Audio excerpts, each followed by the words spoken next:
छत्रपती संभाजीनगरमध्ये गुन्हेगारीच्या घटनांमध्ये वाढ होत असल्याचं पुन्हा एकदा समोर आलं आहे. भरदिवसा घडलेल्या एका निर्घृण खुनामुळे संपूर्ण शहरात भीतीचे वातावरण निर्माण झालं आहे. मिळालेल्या माहितीनुसार मुकुंदवाडी पोलीस ठाण्यापासून काही अंतरावर एका तरुणाची धारदार शस्त्राने भोगसून हत्या करण्यात आली.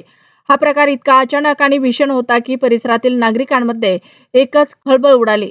या प्रकरणातील धक्कादायक बाब म्हणजे प्राथमिक तपासात समोर आला आहे की आरोपी हा मृत तरुणाचा मित्रच होता.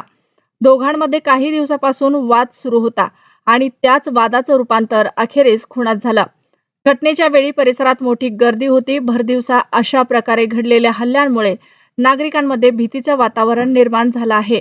स्थानिकांनी तातडीने पोलिसांना माहिती दिली.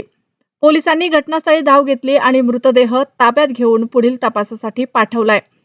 आरोपीचा शोध घेण्यासाठी विशेष पथक तयार करण्यात आलं असून लवकरच त्याला अटक केली जाईल असा विश्वास पोलिसांनी व्यक्त केला आहे. या घटनेमुळे कायदा सुव्यवस्थेवर प्रश्नचिन्ह उपस्थित होत आहे. पोलीस ठाण्याच्या अगदी जवळच भर दिवसा असा प्रकार घडणं ही गंभीर बाब मानली जात आहे. एकूणच या घटनेनं शहर हादरलं असून नागरिकांनी प्रशासनाकडून कडक कारवाईची मागणी केली आहे.